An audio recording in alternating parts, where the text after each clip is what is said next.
10 minute बाद फिर आया तू 10 मिनट बाद आया हम 10 मिनट बाद आया रुचि गई ही तब आई खूब नाच के डांस क्या मंच क्या नागिन डांस क्या मारा गड़िया गूलर होगी देखे तो कितना अरे चाची इनका कैसे झेलत हुई हूँ चाची न जाने बच्चर के यही हो नहीं एक दिन चाची बताओ तो कहीं बिटिया का बताई एक जले घरे नहीं रहते न तले बड़ा सुकून रहा था कम से कम हम घरे का कुल काम बढ़िया से तो कैले थे नहीं तो मारा थे परेशान कर भाई वाह आराम से सोई लेत हुई तब वो आओ गुरुजी एक लाइन कुछ बजे मान ला अब देखा है अब देखा सुराम चाचा हमरे कहन कि निकला ना दिन दोपहरिया रुचि संवरा जेबू वाह खैर अब तनी चाचा वाली बात पे चला वाह नहीं हम चाचे चाची के जोड़ब हाँ हाँ वाह ना मौसा मौसी ने कहीं भले पैसा दे तू अरे वो 2-3 बीघा हमरे नामे लिखने पागल है का यार वाह अच्छा अभियान लेखपाल साहब का लेके चल गए वाह अरे 2-3 महीने सौगुन करी भैया आओ गुरु को से जब मोछा बड़ी नगद बचाचा तो वाह तोहार चाची रखवाए हैं नहीं जी यही बैठा रहा नहीं तो यार हमरे गजेंद्र चाचा परेशान कर दी हमरे तक तो ठीक बा लेकिन गजेंद्र चाचा पीछे पड़े तो परेशान हो जाए वाह पीछे हाँ हो हाँ आवा अच्छा उनके बड़े बड़े बड़े परेशान नहीं वही तोरे मुझे ढेर परेशान है भाई हाजुर की बिनती बाजा बिना कौनो बाजक देख ले का अरे मोरी दैया निठुर भाया हो बनवारी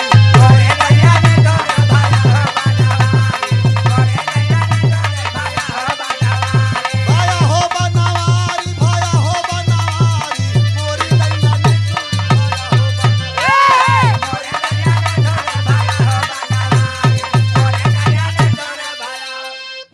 नहीं नचावत है ना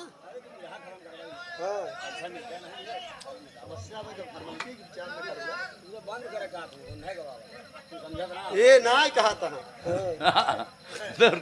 चला हाँ नचही राजू रही तू सब जनवा गाड़ी मार दे गाना ना होगा गावे दे बता बता गौर कर देख ले भैया मेरे मार कौन दोस्त बा ये बता हमका फुल के नमक साथे जिन गवावा कर जोड़ करा कर तुम्हारे बराबरी करा कर खिलौना लैया दे दी हमका खेला तो रहा था ए भैया कहानी पे आवा आप लोग भगवान के मुनरी और श्याम के बंसी केहू सुनाई के राजी नीला डरम में पेल के मार डारे उनका दफनाई दे तब एका सुनाई के राजी बाटे और दमाद सास को लेके भाग जाए एका सुनाई के राजी बाटे रिश्ता बचत ना आई बा खास के पे करा जाए विश्वास दमाद के लइके बागई सास केहू रोकवैया नहीं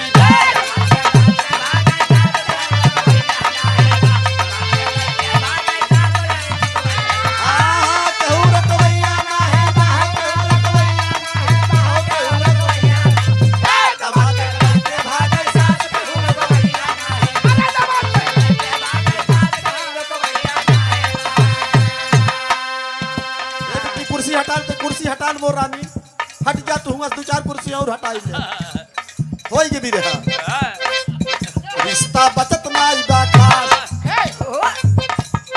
ध्यान दे आप लोग आग लाग जाए इसे ब्रह्म आग लाग जाए जब तक आप सबके विचार न बदले हम एक आज लिख देते ही सत्यवाणी बा एक चाहे जमन समझ के अगर ऐसे ना आप सबके विचार रहे तो हर घरे में ब्रह्म आग लागे सबके उजल के मर के नाश हो जाबे राख हो जाबे बच्चे ही शिवराम जैसे कुछ लोग रही रिश्ता बचत ना बा खास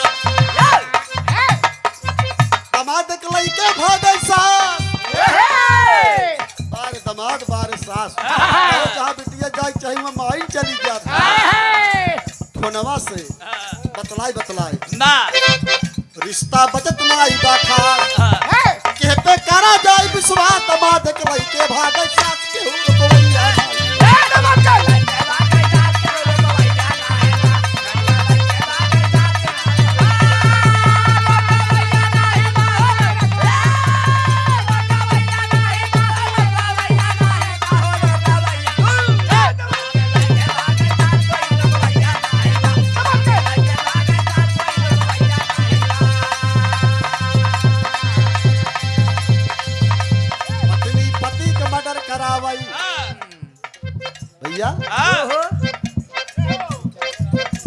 अपनी पति के मर्डर करावई, अरे नीला ड्रम में लाश दफनावा, ऊपर से सिलमिट पुतवावई केहू देखवैया नाही, ऊपर से सिलमिट पुतवावई केहू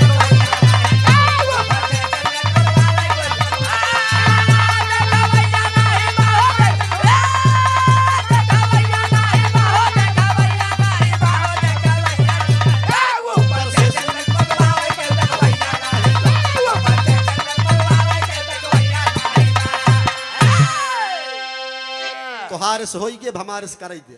10 मिनट बाद फिर आया तू, 10 मिनट बाद आया, हम 10 मिनट बाद आया, रुचि गई ही तब आई, खूब नाच के डांस के मंच के नागिन डांस के मारा गड़िया गूलर होगी। देखे तो कितना भाई कितना नचदा तू, हाथ जोड़ते ही भैया हरे बाबू हरे क्षमा चाहता ही, हम जमन छेड़े ही एक पूर्व करब, हम चाहे जितना जने जौन कहे तवन करा भैया। 10 मिनट प्लीज, केवल सारांश वैसे समझ लीजिए। हम बताए इंद्र के दरबार में अंगूठी की रचना भाई, वो अंगूठी ब्रह्मा दे देन इंद्र का, कहीं नहीं कतो खोवे न पावे, खोई जाए तो तुहार नाश हो जाए। अच्छा तो उर्वशी के मन में अंगूठी धंस गई, आधी रात की आई, इंद्र महाराज सोवत रहन, घुघुर घाटी बजाई जगाए देश। इंद्र महाराज देखें जब उर्वशी के टीक में टीका टिकुली काजल लाली लिपस्टिक, कहन उर्वशी जैसे आज सजू इसका बउना का लेबू बोला ए भाई उर्वशी कहे कि सरकार यार देखा राजू बहुत मन से धुए हैं, ये कुर्तवा धोती जौन पहरे ही सब निपोरी लागत है, और पैंट शर्ट पहरे पतलून पहरे यहाँ तो हीरो लागत है। अब भाई मऊ जींसो पैंट वाला टी शर्ट पहरी निपोर दे, हाँ लावा पहर के ना दिखाई दे, हम 3000 जूता पहरी राजू इतना हल्के में लेता है, अन्ना से हम एक लड़की 1,20,000 टहरत है। अब वो दिखाऊ खोल खोल एक दिखाई, हमार बांगलवा दिखाऊ बांगुल ना ही अच्छा तो मौज मौज गौज बदे कहे बाटा तो का भाई आनंद ले चाहिए। औरो कहूं सुनबा का यार, काने से सुना। अच्छा वो मोहे से गावत है तो तू काने सुनत ठीक। और बड़ा सहयोग रहा आप सभी का, खासकर हमरे जितेंद्र सॉरी गजेंद्र चाचा, क्योंकि जागत है बेचारे, और कितना गर्म पानी पी के चाचा, कितना पी अबे तो गावे पर ढेर दिन अबे जाला थोड़ी को अबे ढेर समय बा। अच्छा हम तो सोचे नहीं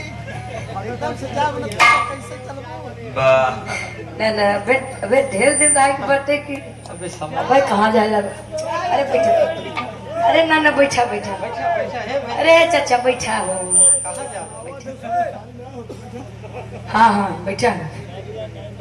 बड़ी सुंदर सुंदर गीत, बड़ी अच्छी अच्छी बात, अब बड़ा सुंदर बिरहा उजनक जी के मुनरी, जहाँ जहाँ गए कुल के नासे करे, जले राजा जनक के नगरी में रहे तले अकाल सूखा पड़ी, बेचारू बियाह करन तो सीता जी लेके चलीन अयोध्या नगरी में, तो राम जी के 14 वर्ष के वनवास, दशरथ जी बेचारू चल बसे, मुनरी दे देन। अब यार खेवन हार केवट महाराज का देनो तो लेबे ना भदे खाऊ चतुर रहन, बस चलाक बनै रहौ, चलाक रंग का स्वामी के तू ही रखा है।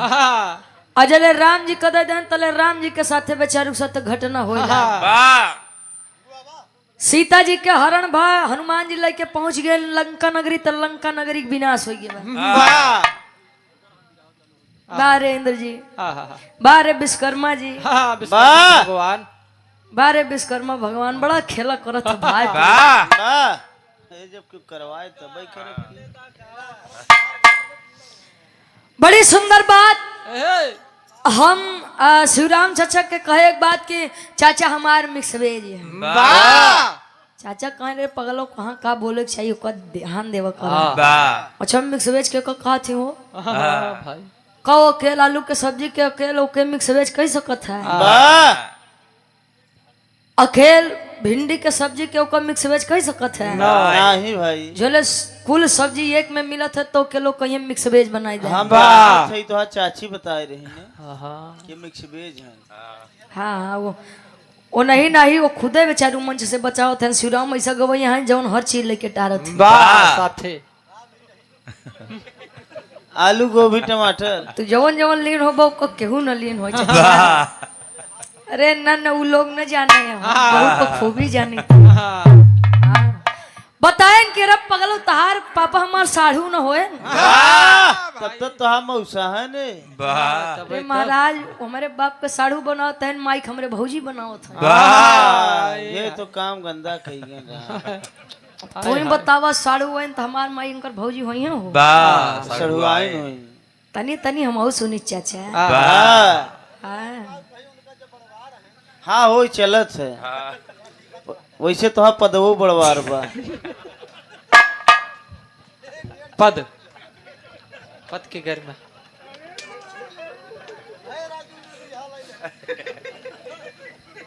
यही प्रतापगढ़ है बे पागल ये मेठी ये मिठी है ये मेठी या प्रतापगढ़ होए अरे 2 बीघा प्रतापगढ़ ले ना हाँ ना तो कोई ना वो भियान लालगंज अजहारों में जाते हैं भाई वाह का चाचा प्रतापगढ़ में गजहारा गजहरा अच्छा अजहारा गजहारा अलग अलग बा ना चाचा अजहारा अब जान ला कहे कि जोने समय हम अपने जवानी में बहरे निकली तो 2-3 जने गिरियात रहे ये महाराज तोरे ऊपर जने गिरत रहे हो वाह जनी क्यों ना गिरत रे एक अब जवन देखा जो हम बताओ था तो ने हम बताओ थे हो मालम मेहरारू इनके ऊपर लोभ है तू तो अलग के बात बा अजले मसेधु लोभ है तले चाचा कैसे तना दिन रह गया तब जात हैं आवा एक लाइन गुरुजी कुछ बजावा बड़ा हिंदी भोजपुरी आप लोग सुने वाह वाह कहो बड़ी बड़ी अच्छी अच्छी बात तू चीज बड़ी है मस्त मस्त तू चीज बड़ी है मस्त या उम्र में हो अरे चाची इनका कैसे झेलत हो हूँ चाची न जाने वो बज्जर के यही हो ना एक दिन चाची बताओ तो कहीं बिटिया का बताई एक जले घरे नहीं रहते तले बड़ा सुकून रहा था कम से कम हम घरे का कुल काम बढ़िया से तो कैली थे नहीं तो मारा थे परेशान कर भाई वाह आराम से सोई लेत हुई तब आओ गुरुजी एक लाइन कुछ बजे मान ला अब देखा है अब देखा सुराम चाचा हमरे कहीं कि निकला ना दिन दोपहरिया रुचि संवरा जेबू वाह खैर अब तनी चाचा वाली बात पे चला वाह नहीं हम चाचे चाची के जोड़ब हाँ हाँ वाह ना मौसा मौसी ने कहीं भले पैसा दे तू अरे वो 2-3 बीघा हमरे नामे लिखने पागल है का यार वाह अच्छा अभियान लेखपाल साहब का लेके चल भाई वाह अरे 2-3 महीने सोबत करी भैया आओ गुरु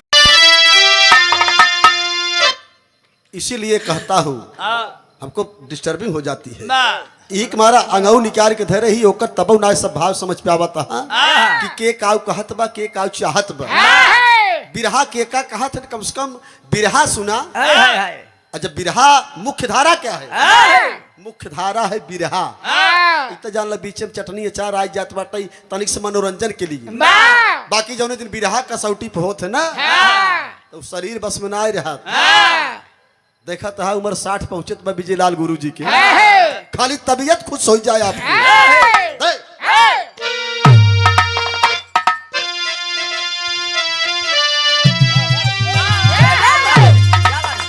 अगले बगले देख के ना समझ में आवत बा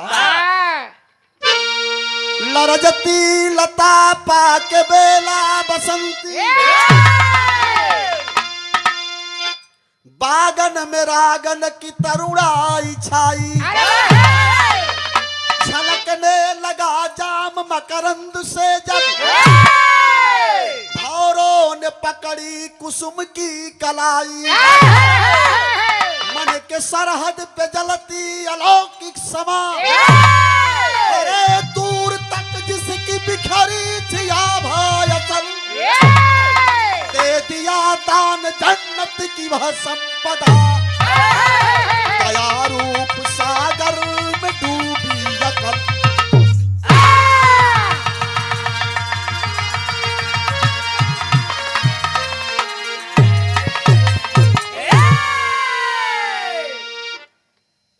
केसर की गंध लेके पूर्वा चलल। क्या मौसम है, देखिए भाव है। मेरे कहानी का शीर्षक भगवान रामचंद्र जी की मुद्रिका। विचार करना, अब मैं रामायण से एक रचना करने चल रहा हूँ, गौर करना है आप लोग। अच्छा जेका बहुत खराब लागत हुई हमार बिरहा, हमसे समझ ले, हम उसे सवाल करते ही एक जने हमसे खड़ा हुई बताई दिया भगवान रामचंद्र जी की मुद्रिका के बने। अब तो खजुली हुई होए, बहुत फुतकत रहे, हमका मिलावा उनसे कितना जानत है, समझ में आएगी ना। सिलेंडर हम अपने पे आई जाए तो हम बहुत दूसरे किस्म का आदमी मनैया नहीं भगवान। हाँ कोप न जाए। भगवान रामचंद्र जी की मुद्रिका कब बनी और किसने बनाया? मंदिर का निर्माण हुआ है तो मैंने उसके बारे में रचना किया। अब रामायण से एक रचना करने चल रहा हूँ, ध्यान देना आप लोग। अरे केसर की गंध लेके कसौटी से होई एक बिरहा दमदारी से तैयारी बना ले लो। अरे केसर की गंध लेके अरे पूरवा चलल रहल।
इसीलिए इन चीजों का इंतजार था। मैंने कहा कि जब मैं कहानी का शीर्षक बता दूंगा तब आपका सम्मान होगा, इसलिए कि आप इसके प्रेमी हैं, भजनानंदी हैं। हमारे स्वर्गीय मामा श्री राम छैबर यादव जो 35 साल लगातार प्रधान रहे। जब प्रधानी का आविष्कार हुआ था उस समय से लेकर के लगातार ऐसी शख्सियत का नाम ले रहा हूं जो 35 साल लगातार प्रधान रहे। ग्राम दुल्हिनपुर रामगंज जनपद अमेठी। तब अमेठी नहीं हुआ था, तब शायद सुल्तानपुर से ही जुड़ा था। आप महान हैं, आप जान रहे हैं। आप उनके सुपुत्र हैं श्री राज नारायण यादव लेखपाल साहब, सेवा निवृत्त हैं राजस्व विभाग। इतना वृत्तांत बताओ, कितना दिन बुखार आ गया। आप 500 रुपए का पावन प्यार दिए। छोटा भाई हूँ, आपके श्री चरणों को प्रणाम करता हूँ, आपके विचारों का सम्मान करता हूँ, आप सभी को नमस्ते प्रणाम करता हूँ। मैंने कहा कि आपकी नजरों ने समझा, अरे आपकी नजरों ने समझा, प्यार के काबिल मुझे आपकी नजरों ने समझा, प्यार के काबिल मुझे आपकी नजरों ने समझा। देख लेना मेरा बिरहा शुरुआत कितने समय से हुआ है, 1 घंटे का समय मिला है। मैं सिर्फ आपको नहीं, पूरी समाज को, आप जितने भी संभ्रांत लोग बैठे हैं, आपकी नजरों ने समझा,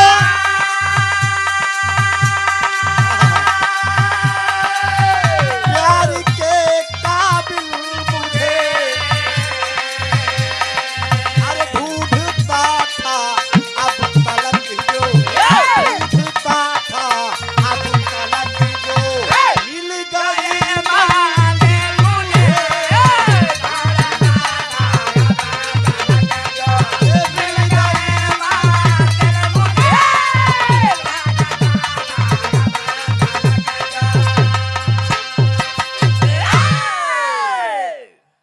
सभी लोगों के सम्मान में मैंने इस चीज को रखा कि आपकी नजरों ने समझा प्यार के काबिल मुझे, ढूंढता था अब तलक जो मिल गई मंजिल मुझे तारे नारी ना।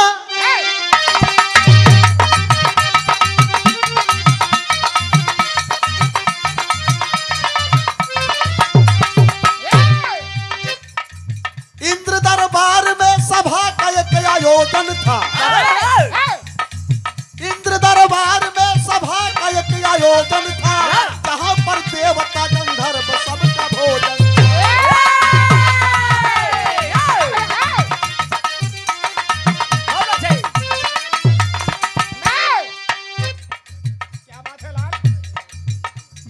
बहुत बहुत धन्यवाद है।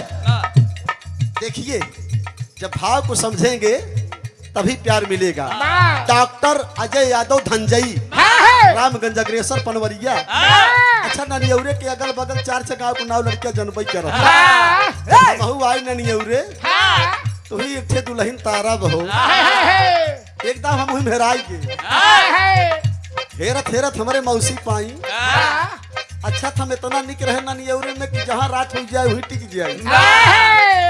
दूसरे घर सवेरे आई सब मामा मामी नाना नानी भैया भौजी कितनी कखरवार देख जा रहे मेहरारू के मेहरारू बन के हमारे सुरेश बहू। डॉक्टर अजय यादव धनजई से 200 रुपए के सम्मान। डॉक्टर साहब को नमस्ते प्रणाम है। दुल्हनपुर के महत्व जाना। जब हमारे मामा जाए हमारे घरे तो हमारे काका पिती जमर रहे सब कहें का हो सारे ये दुल्हनपुर वाले दुल्हनिया देव्या की न्याय। मामा हमारे कहन का सारे तो दुल्हनपुर वाले हम ही कि हम दुल्हन देव तू देव्या कहन दुल्हनपुर के मतलब होते। अच्छा ही बतावा आप सब केहू के गांव के बहन बिटिया दुल्हन थोड़ो हुई ना भैया ना। अगर कतौ से आए कौनो गांव में तो दुल्हन ऊ होए तो हम भांसू है तब दुल्हन ऊ होए जहाँ से आए अगर जौने गांव में आए तू दुल्हनपुर है। हमारे मामा कहाँ सुना हम दुल्हनपुर वाले यही कतौ से आवा थी तो हुआ दुल्हन टीका थी दुल्हन कहवावा थी। तब हमारे जो काका पिती रहा कहाँ चुप रहा सर कतौ से पेश न पौ गए से कहीं जा भाई प्रधान तो से हार गए हम नहीं भाई नहीं भाई ना ही कुछ न कुछ असर रहा थे।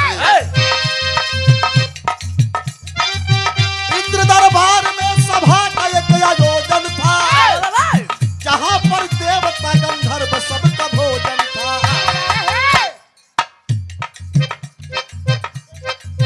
दावत पाके ब्रह्मा विष्णु वहाँ आए थे।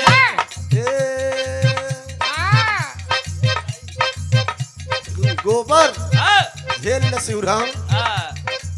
दावत पाके ब्रह्मा विष्णु वहाँ आए थे। भोलेनाथ भी छाला को बिछाए थे। रूप की नायिका उर्वशी रंग घोल रही, पुष्प के चादर पे ही रात कमर डोल रही। खत्म जलसा हुआ ब्रह्मदेव मुस्कुराए। पास में विश्वकर्मा को अपने तब बुलाए। बनाओ मुद्रिका कला के आप स्वामी है। सारा समझ लो स्वयं तो दूरगामी है। नहीं बनी हो जो आगे न कभी बन पाए। बना के मुद्रिका बाबा जी कला दिखलाए। जब सभी हुए अंकित जब राम नाम हुआ, जब सभी हुए अंकित जब राम नाम हुआ, कौन है राम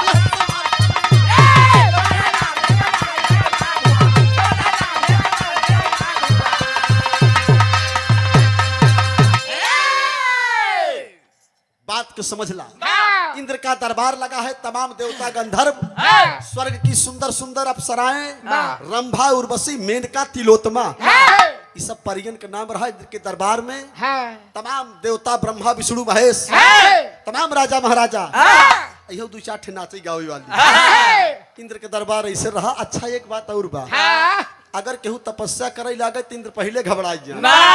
अगर एकर तपस्या सिद्ध हो गई हमार इंद्रासन चला जाए तो इन्हें नचऊ गावे वाली चल जाइए देवतन मठाधीशन की हाल है। देखा तई हमका जी संकेत कर हम समय से एकदम बहुत लेट होता था, घंटा बस इससे ज्यादा ना।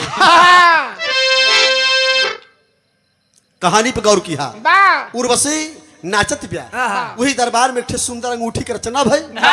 ब्रह्मा ने कहा विश्वकर्मा से कि एक ऐसी रचना करो जो आज के पहले ना तो कभी हुई हो और ना आज के बाद हो चाहिए। ऐसा रचना करा जवन आज के पहले न भाई हो न आज के बाद हो। ब्रह्मा के कहने पर विश्वकर्मा भगवान एक सुंदर अंगूठी की रचना कर दी। उस अंगूठी पर राम नाम लिख दिया गया।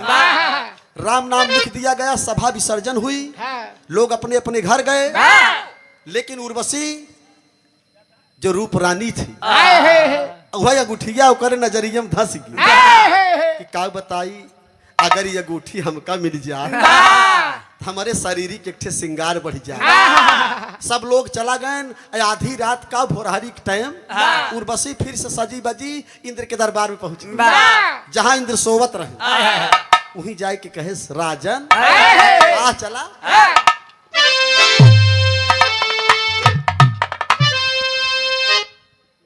एकदम वो पे धरता भूला कि एकदम वो पे धई देता है।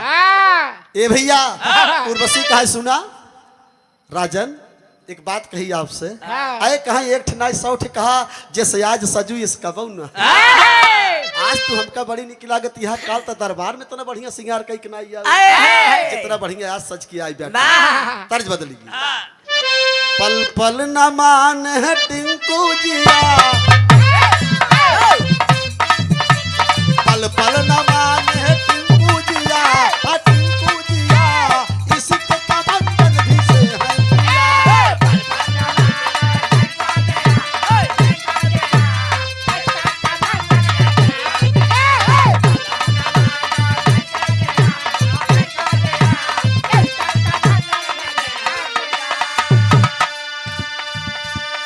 एकर ओरिजिनल का है बताई। अकेली न बाजार जाया करो अकेली न बाजार जाया करो नजर लग जाएगी हाय हाय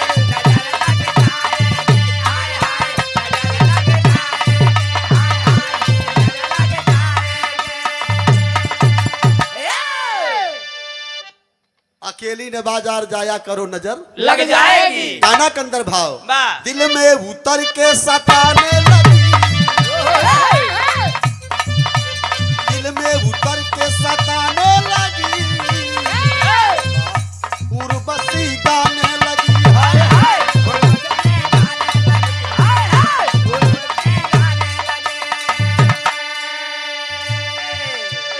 दिल में उतर के सताने लगी उर्वशी गाने लगी।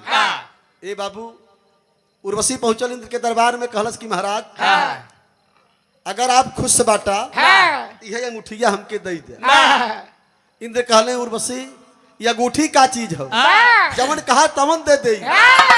गौर करना जिस अंगूठी की रचना इंद्र के दरबार में हुई थी ब्रह्मा ने इंद्र से कहा ये अंगूठी ऐसी है कि आपके दुख सुख में काम आवेगी, इसे कहीं खोने मत देना, ले जाइए। लेकिन जब उर्वशी के रूप रेखा देखे सुंदरता देखें तो इंद्र भुलाई गए कि ब्रह्मा हमका रोके हैं देखें ताब कहन ले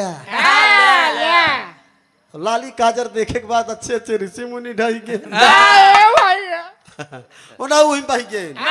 उर्वशी ले उर्वशी पाएगी मुनरी। तब ब्रह्मा कही बात भुलाई के लेकिन एक बात याद आएगी। इंद्र कहनी अंगूठी तो देत ही लेकिन एक ठे शर्त बा मुनरिया के लाली घट गई। अरे मुनरिया के लाली हो मुनरिया के लाली घट गई। अरे तकैले भेंट इंद्र पौले बाना वाली वाली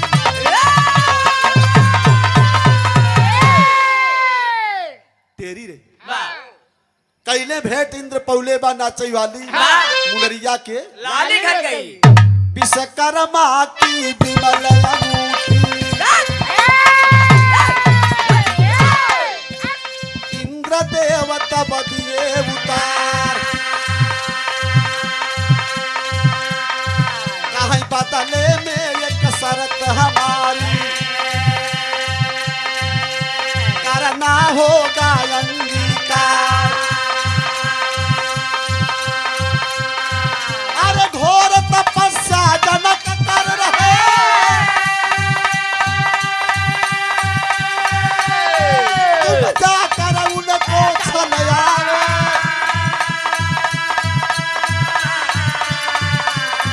अरे अंगूठी क्या जन्नत की दौलत अरे अंगूठी क्या जन्नत की दौलत बदले में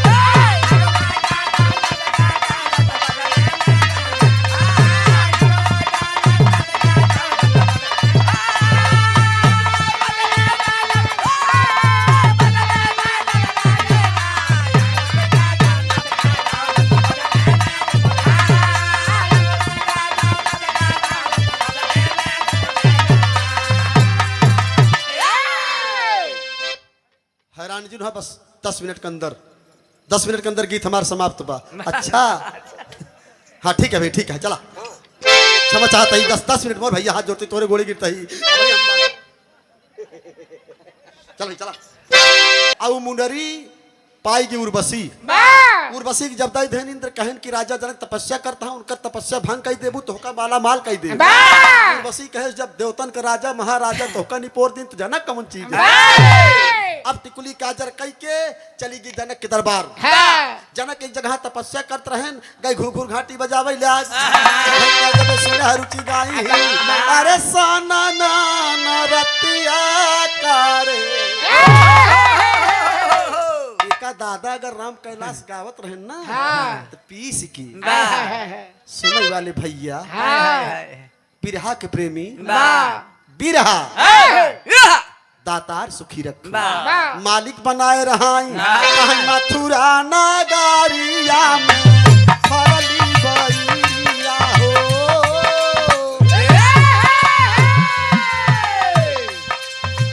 मथुरा नगरिया में फरली बइया हो राधा तोरा डरिया हो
बिरहा ऐसन गावा कि झलक आई जाए ये सब बिरहा गायक ना रहे सब खुद बिरहा रहे अगर इतना समझा तो जाना इस भाव पर प्रेरित होकर के आदरणीय आप हमारे बड़े भैया श्री सिया राम यादव शिव राम सिया राम मैं सब जग जानी करहु प्रणाम जोरी जुग पानी 101 रुपया के प्यार बा पाँव छू के पैलगी बा आप सब भाई के नमस्ते प्रणाम बा पूरी जनता जनार्दन के दातार सुखी रखा मैं मेला देखन जाऊंगी रे मोर बलम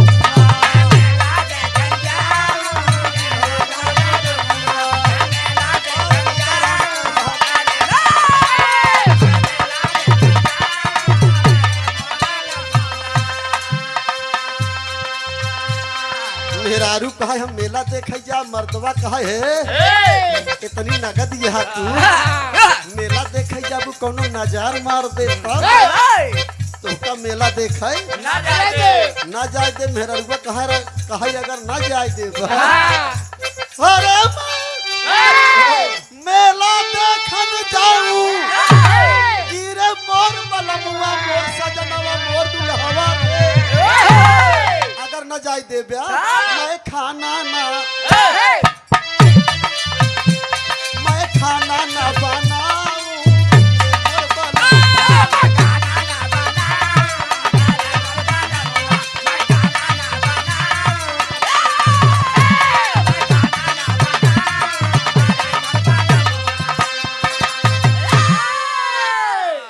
बात आए पे बात कही जात ना तो बात रोवत भाव रहा प्रेम रहा हम कोनो गलत चीज कितना बीच में प्रयोग कीन प्रयोग ऐसे कीन जवन सोने में सुहागा हुई ये बिरहा गायक ना ये अपने बिरहा चल के चला आया सुनई वाले भैया वहर जुटा बाटन तपस्या कर रही यार उर्वशी पहुंच गई घूघूर घाटी दुनिया के बांधे हुई पहुंच के जहाँ तपस्या करता है ये गोल उठाई के राजन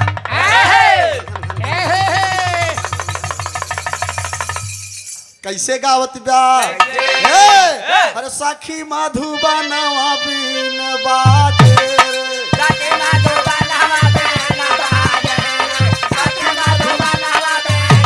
बिन बाजे रे बिन बाजे रे बिन बाजे रे बिन बाजे रे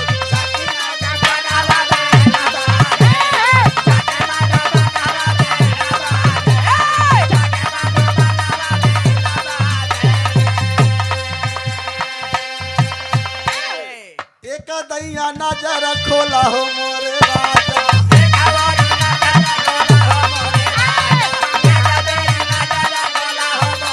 मुहावा से हमसे बोला हो मोरे राजा उर्वशी कहा दिया राजा जनक का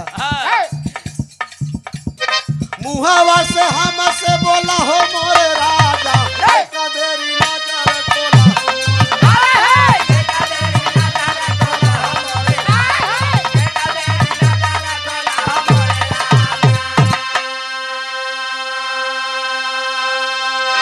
₹50 जमा हो गई ओका बहने दे दे थेरवा दे दे एक ठेकब तोहरे भैया जाय के उर्वशी राजा जनक जहाँ तपस्या करता है नारायण नारायण नारायण नारायण नारायण वही पहुंची ला घुघुर घाटी बजावे एक एक घुघुर टूट गया 7वां दिन आई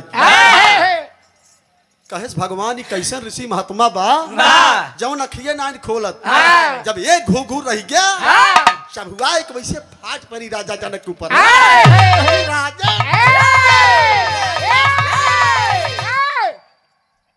राजा जनक हकबकाए के उठे कहे अरे कौन हो तुम इतना बढ़िया सज बच के गई रही कहे तोहरे बदे हम इंद्रासन छोड़ दी एक हफ्ता से हम मनमनात यही पनपनात यही पानी पानी हुई तू कहा था कि कौन हो तुम आओ राजन दूर अब राजा जनक तपस्या भंग हो गई राजा जनक को क्रोध आ गया राजा जनक ने कहा कि कौन हो तुम मैं तुम्हें श्राप दे रहा हूं किया तपस्या तूने मेरी भंग अंग की पाथर हो अरे किया तपस्या तूने मेरी भंग अंग की पाथर हो नहीं कोई सोएगा तेरे संग अंग की पाथर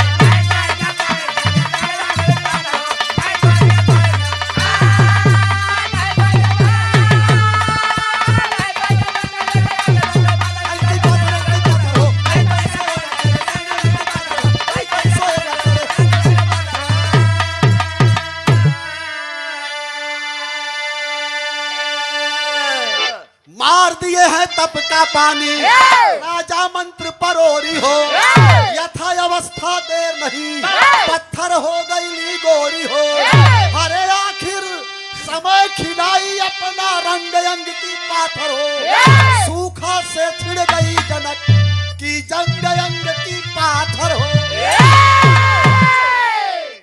गौर करना अंतिम लाइन में कहना होगा आला के अंदर प्रमाण बा क्या बात है अरे बाबू राजा जनक तपस्या तो भंग हो गए लेकिन राजा जनक के जब क्रोध आयल हाँ कहले जा वही तपोबल के पानी कमंडल से निकाल के वाह। उर्वशी के ऊपर छींटा मार दे ए! जाओ उर्वशी आज से तुम किसी को फंसा नहीं पाओगी। उर्वशी वही पत्थर बन गई ए! वही जगह पे वाह। उर्वशी जिस अंग प्रदर्शन में थी उसी प्रदर्शन में उसी आकार में ए! टेढ़ी की टेढ़ी जाकर के वही प्रतिमा बन गई। हाँ।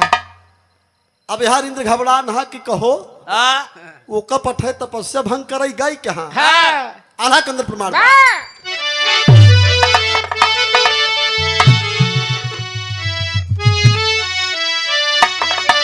अरे समय है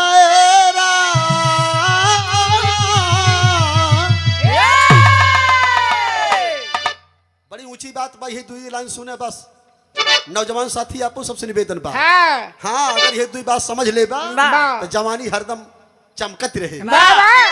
ना तो जैसे इनका सब जनिक 40 के बाद क्यों पूछे ना हाँ। और बनाए रहबा तो 60 के बाद पूछा जाता हाँ। राधा राम कैलाश कहें ज्यादा से ज्यादा बिरहा मन से दुख साथे गाया हाँ। इनके साथे ज्यादा गौबा 40 के बाद लटक जाही हाँ। तो इनका डिमांड कम हो जाए वाह। हम कहे दादा आप महान है आप जौन कहे है उजन अजर अमर हुआ वाह। अरे पुरुष वह महान जो की पुरुष वह महान जो की अरे नारी पर न मोह भैया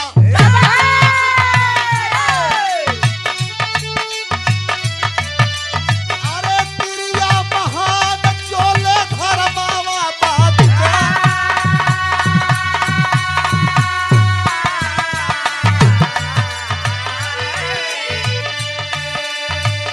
प्रिया महान जो की समय महान होला यही दुनिया में बाबू बारे बाबूजी राम शरण कश्यप रमण अखाड़ा वाह। दौलत पुरवा ओहो जब दौलत की पुरवा कहा तो हम जानते हैं और हाँ। बहुत बहुत पहले की प्रणाम बा बाबूजी बहुत बहुत सम्मान बा भैया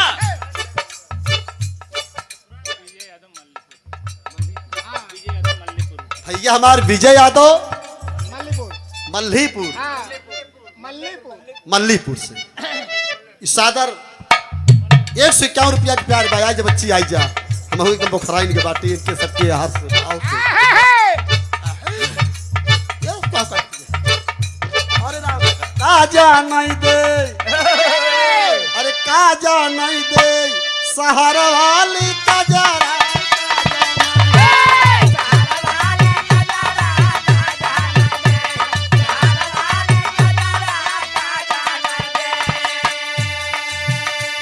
दादा ही गा रहे नहीं की चौकी पे बारे आईएएस एडीएम साहब डॉक्टर विश्राम यादव उनका दहा 500 तू का है बाता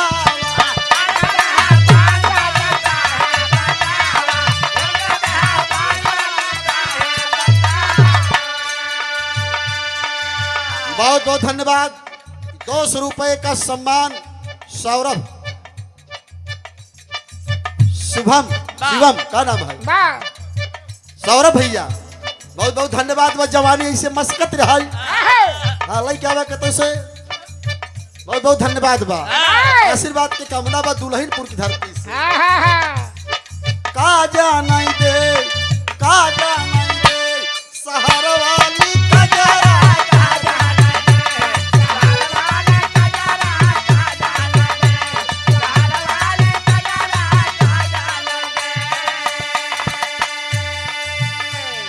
आवे वाला ना कहब आई क्या बा आन के बलमुआ के सेज पे सुतावनी आन के बलमुआ के सेज पे सुतावनी आन के बलमुआ के सेज पे सुतावनी अरे अपने बलम का बिछाई दे गोनारा का जानई सहारा वाले का जरा का जानई दे सहारा वाले का जरा का जानई दे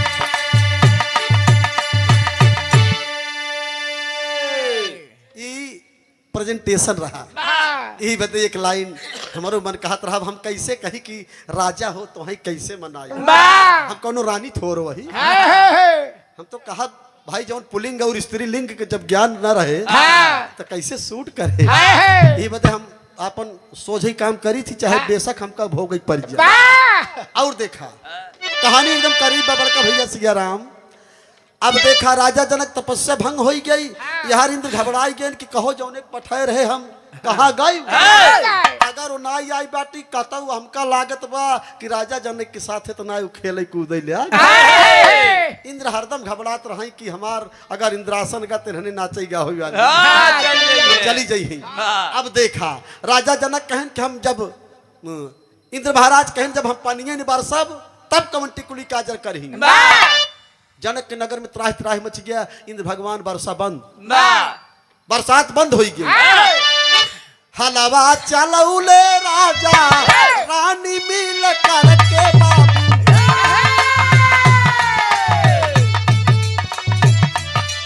अरे फसल घड़ी लवा के में सीता गई।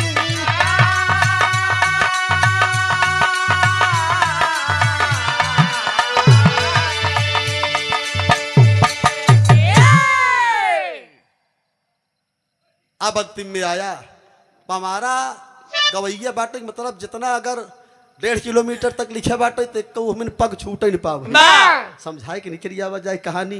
अब 17 में तरजई जब भरी गया कहते अरे ये किया हो आ गया। अरे राम हो राम चला वो देखे हमार राजा राज कर रही दिन रात दुल्हनी की सेवा कर रही। आई जब कमाई तो सेवा करही और का हमार तोहार सिंगार पैसा मेहरारू के सिंगार हाय आखी के आगे रहे आजकल इसे कहबे करत दो टाइम के बदले मिले एक टाइम लेकिन रहा अखिए का गवई गांव के गोड़े भैंस चरावे में हरिक टिकुली। गणेश यादव दुल्हनपुर बहुत बहुत धन्यवाद बा बेटवा का आशीर्वाद बा। भैया भौजी के नमस्ते प्रणाम बा। सकल पंच के नमस्ते प्रणाम बा। अब देखा परेशान पानी बरसता ही ना। राजा जनक और उनकर धर्म पत्नी रानी सुनैना दोनों जने सोने के हल चलाए तो के पैदा भा सीता जी। सीता जी। अच्छा हर कितना लागत रहा हो तानी से मान ले कात बीता सियाराम भैया लेखपाल भैया जैसे मान ले एक बीता लगता ही रहा हो वो सोने खल रहा। कल्टीवेटर कितना लागत है कितना भाई उतना ना लागत एक हाथ बोला एक हाथ लागी कहाँ जा रही हो तू दिन नहीं जानता। दो एक जगह अगर सोने खल एक बीता लाख तो एक मार हम इशारा कर दी जो यही कहा कल्टीवेटर मान ले एक हाथ लाख एक बीतम सीता जी निकल आई एक हाथ हम क्यों नहीं करता ही यह थोड़ के भेद ही बैठा विचार क्या बाबा ए बाबू सीता जी पैदा भाई रच के सयान भाई बारी फुलवारी में घूमे लगी। एक दिन सीता हुई पहुंची जहां राजा जनक उर्वशी पत्थर बनाए रहे। जब सीता जी गई वही पत्थर के मूर्त के लगे तो झरझर झरझर होकर अखिया सांस बरसैला अखिया सांस बरसैला एक हफ्ता तक यह करिश्मा चला। एक दिन सीता जी पूछी राजा जनक से बाबूजी हम जाई थी बगिया में एक थे पत्थर के नारी के आकार बा ओकरे अखिया से आंस बरसा थे के हो राजा जनक कहले कि रोबा तक कि हंसा तक छोड़ा छोड़ा कहे ना जब तक बतैबा ना तब तक खाना पानी राजा जनक कहन बिटिया जब पूछत गया तो सुना स्वर्ग की अप्सरा उर्वशी है मेरी तपस्या भंग कर दिया मैंने उसको अपने तपोबल से पत्थर बना दिया। सीता जी ने कहा कि छी एक नारी को आप पत्थर बना दिए आप पुनः उसको नारी का रूप दीजिए। राजा जनक तपोबल के बल से कमंडल का पानी लेकर के उस पत्थर की शिला पर डाल दिए और वही उर्वशी फिर अपने रूप स्वरूप को पा करके सीता जी के सामने हाथ जोड़कर खड़ी हो गई। अंतिम लाइन में कहना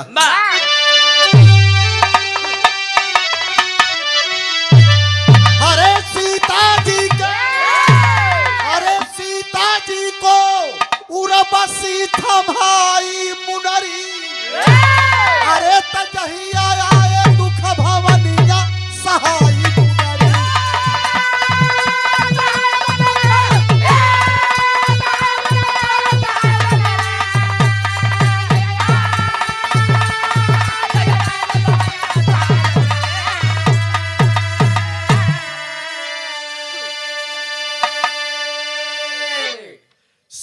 जी को उर्वशी थमाई मुनरी, जहिया आई दुख भवनिया सहाई मुनरी। विचार करना, मुदरी की रचना कहाँ हुई? इंद्र के दरबार में। सबसे पहले इंद्र को मिली, इंद्र के बाद उर्वशी को मिली। उर्वशी जब स्वयं अपना रूप पाई तो उसने कहा कि बेटी लो, मैं आपको एक चीज देना चाहती हूँ जो ना तो आज के पहले कभी बनी है और न आज के बाद बनेगी। इसको अपने पास रखोगी तो आपके दुख सुख में काम आएगी। काम आवेगी। विचार करना थोड़ा। अब वह बात ना हो कान कुकुर के सगुन बतावे अपना कुकुरे से नचवावे। ए बाबू, सीता जी ने स्वीकार किया। उर्वशी के द्वारा आज सीता जी को बोले राजभवन भैया लेखपाल, उर्वशी के द्वारा आज वह मुद्रिका सीता जी को प्राप्त हुई। तोड़ जनक तोड़ धनुष श्री रामचंद्र जी शादी किए हुलासी। अरे बाजई जहां खुशी गई बाजा, अरे छा गई वहां उदासी। बनवासी हो गई जोगिनिया सहाई मुना।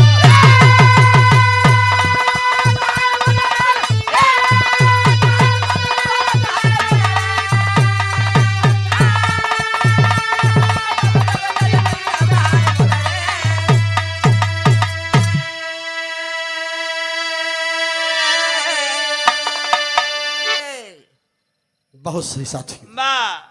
भगवान राम ने धनुष का खंडन किया, सीता जी के साथ विवाह हुआ। कहानी करीब बात सुना, कम से कम सीता जी के साथ विवाह हुआ, वनवास हुआ। सुरसर के किनारे राम लक्ष्मण सीता तीनों खड़े हैं। तीनों लोग खड़े हैं, केवट से विनती कर रहे हैं, केवट मुझे उस पार कर दो। केवट ने कहा ठीक है। भगवान ए भैया, फौजी भैया, एक सेकंड प्लीज। हम जानते हैं आपके प्यार देखत ही झलकत बा, हमारे प्रति आपके प्यार झलकत बा, हमारे प्रति आपके प्यार छलकत बा। एक आध बाल्टी लग हुए। ए भैया, अब सीता जी बोलो मत यार, देखो भाई इंटर मत करो, गाना एकदम करीब आ गया। हम लपेट ले अच्छे तेल सुपारी। सीता जी को मुद्रिका प्राप्त हुई उर्वशी के द्वारा। धनुष का खंडन हुआ, वनवास हुआ। केवट ने उस पार किया, केवट ने उस पार किया। भगवान राम, हे भैया, भगवान राम सोच रहे हैं केवट ने तो अपना काम कर दिया, अब मैं केवट को उतराई क्या दूं? अरे मानव जरा समझो, ये ISPCS के इंटरव्यू में आएगा। मैं जो बता रहा हूं, जो गा रहा हूं, आप तैयारी कर लो। भगवान राम सोच रहे हैं कि मैं केवट को उतराई क्या दूं? वहां पर सीता जी ने बड़ा सुंदर काम किया। बारे गोस्वामी तुलसीदास जी, मैं आपको प्रणाम करता हूं। कोई माने या ना माने, 2 लाइन भाषण देखो थे तो 3 दिन पहले से इतने बड़े खर्रम लिखवावत तब वो काउंटर पर धाई के बोला थे। और जो इतना बड़ा ग्रंथ लिख दिया वो किसी महान व्यक्ति से कम नहीं। मैं उसकी कीर्ति को सम्मान करता हूँ, उसके काबिलियत को सम्मान करता हूँ। कोई माने ना माने, इसकी मेरी कोई जिम्मेदारी नहीं। केवट सोच रहा है क्या मांगू? भगवान राम ने कहा कि मांग लो। अब सोचा था कि हम दे ही क्या, बलकल वस्त्र के सिवा भगवान राम के शरीर पर कुछ नहीं था। सोचा था केवट अपन काम कई देश हम का दे। बारे जगत जननी सीता जी, बारे गोस्वामी तुलसीदास, सिया पिया के हिया जान निहारी, अरे मन मुदरी मन मुदित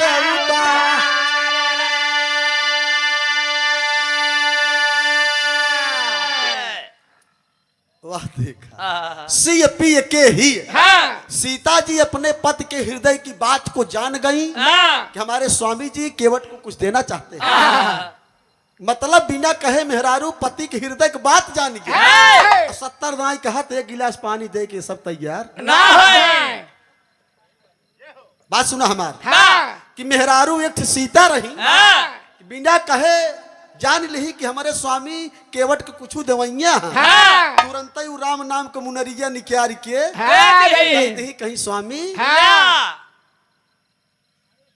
इस मेहरारू हो चाहिए गुणवत्ता सीखा हाँ। क्यों माना चाहे जिन माना हाँ। गुणवत्ता रही इनका पतिव्रता कहा थे हाँ। न तो जवन एक साधत रही अनसुईया के न्याय लाभ हमहू मूसरा ऊपर उठाई दे ऊपर उठाई के लखत रही मारी निखूरा पहुंच ली तो ये से काम जिन करा मन से धुक हृदय के बात जनबू तो का 3 तल्ला ना 6 तल्ला गढ़ाई दी हाँ झूलनी पे जहाजिया ना पूरा का कहा था नौका जहाँ उतरा था राजू भुलाई एयरपोर्ट। हाँ एयरपोर्ट में पूरा हाँ।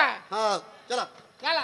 गढ़ाई देंगे सी पी के ही जान निहारी मन मुदरी मन मुदित उतारी सीता जी निकार के मुनरिया दई दी कहीं स्वामी ला केवट का दई जा जब भगवान राम केवट कहन की केवट भाई हाँ। ले लीजिए अपनी उतराई हाँ। बार यहाँ भक्त और भगवान का संवाद केवट ने कहा कि नाथ है। दुनिया का मालिक जिसके सामने हो उसे क्या चाहिए आज नाथ मैं कहा न पावा हर मिटे दोष दुख दारी बतावा स्वामी आज मैं क्या नहीं पा गया जिस भक्त के सामने भगवान खड़ा हो उसे किसी मुद्रिका और किसी हार की जरूरत नहीं है। जाइए फिर तीबार मोहि जो देवा सो प्रसाद में सिर धर ले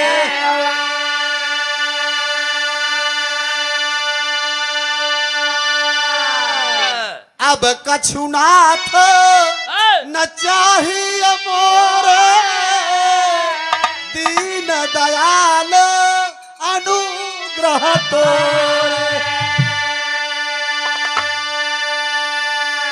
ये भाव है ये रामायण है ये प्रसंग है ये बिरहा है यहाँ पर रचना हुई रचना पे रचना रचना पे रचना प्रेजेंटेशन देखो दृश्य देखो बिरहा कहलने की खाली टिकुली का जरवा लाली लिपस्टिक गड़म बगड़म तिकड़म में भुलाई के निपोर दे हाथ गया बिरहा के मारे हाथ धज्जी उड़ाई दे और अगर धुन तर्ज के बात करबा तो एक रात के बात नहीं हम कई रात का गारंटी लेते ही जितना धुन तर्ज के गवैया गावत हो आवई गावे हम किसान वही खोलब न रुचि हम पूरी रात गाओ चाहे जितना धुन चाहे फिल्मी हो चाहे भोजपुरी हो चाहे दादा माई वाला हो चाहे आजा आदि वाला हो ये हमारे गुस्सा बारा थे बिरहा करा करा तो बिरहा करावा करा ना तो बोला रंगोली रंगा रंग कार्यक्रम 4 छठे जो कढ़ैया बांध उनके चमक चमक चमक चमक चमक चमक चमक आग लग गया थे दही हम जब बिरहा का तहस नहस करा था तब